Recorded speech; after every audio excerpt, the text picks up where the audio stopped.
sasa ne Pazo lwatandikirawo neno mune mulimu nze ebintu byennyima amazzi naye kyemmanyi ezo ku gundi mandizi bikoze bityewa saha Pazo bw'atandika bino ebintu Kyagulanyi bikoze biti ebyo obijjukidde bye yayogerako saha amuddamu ezo freestyle zabeera akuba kale yamaze olutalo naluvamu naluweereza Kabako ye yalusuubudde anti tusubula entalo ku bbeeyi rayisi Kabako nayagala lisiti ayina leta lisiti za landiroodi wa Pazo amuleke tetutuukayo eyo ewaka tetugendayo entalo zisigale ku street wakakati ate Kabako ayagala kumanya Pazo osulawa munnaye saha nga agenda asuubula lutalo ku bbeeyi rayisi bw'amala oddusuubula agenda olulaba ndowooza nga terujja kuzza magoba nga Kabaka lumugulako ate ate yalumuguzeeko yamugaye ndukuwadde lumpe we nalufunamu amagoba nakuwa nakusasula omanyi otandika bizinensi negaana nobaawo muno n'agamba ngeri yesina byenkola lumpe ngezeeko ate nga bw'ogirekaawo eyinza okufa mulimu ssente zo kuba sahalaki yalusuubula nga 1,700 ku 1,500 kati ekiri ku mutimbagano Kabaka yasimbudde lunaku lwaggulo era kati mufa kyoddulekaawo ng'ate yaluteekamu ssente ze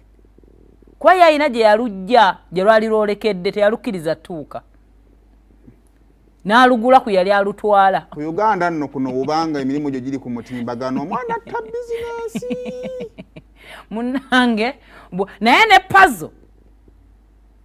tekagenda nako kakubye n'oluyimba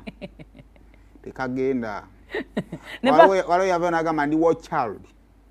ne Pazo is a war child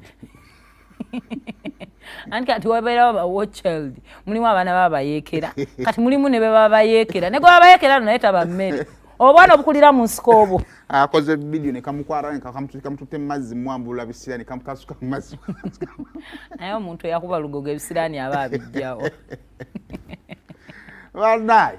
ekyo nno kiri ku mutimbagano awe tukola kati Kabako yalulina Kabako yalukuttemu kiro yagambye essaawa inaleeta lisiti zaali Pazo ate bamubanja toleeta ennyumba emitwalo 35 naye kati omuyimbi w'eggwanga kumulaba nga ku mutimbagano kuliko abadde batambulizaako emirimu gyabwe naye zino entalo byonna biwummula ku lutalo kwe tufiira bannayuganda awe twagala kale bannange Sereko wange oli otya simanyi kye tuyinza kukola olinamu kaadi kyawo ate ATM eriko ezange mpozi zino zi business card ate ezo nina nyingi ate tetuzikubako ne principal yaleeta isola kufunayo oba y'amatatu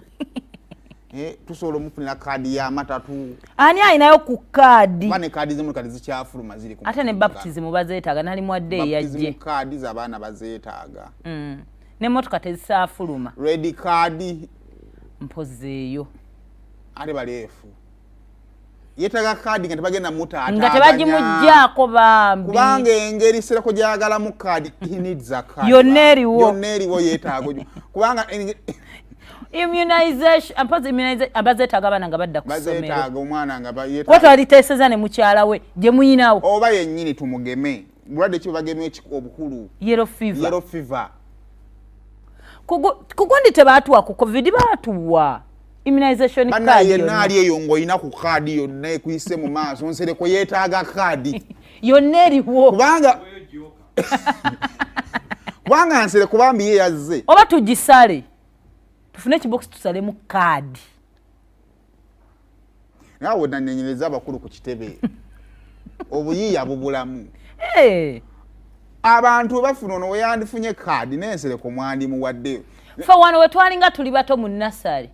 oyo mukyala yani eyatuwanga saafi nga n'atawangudde agamba bambi kisembi ekimaama esizo omuto fenna kwako saafi fenna tuwanywa saafi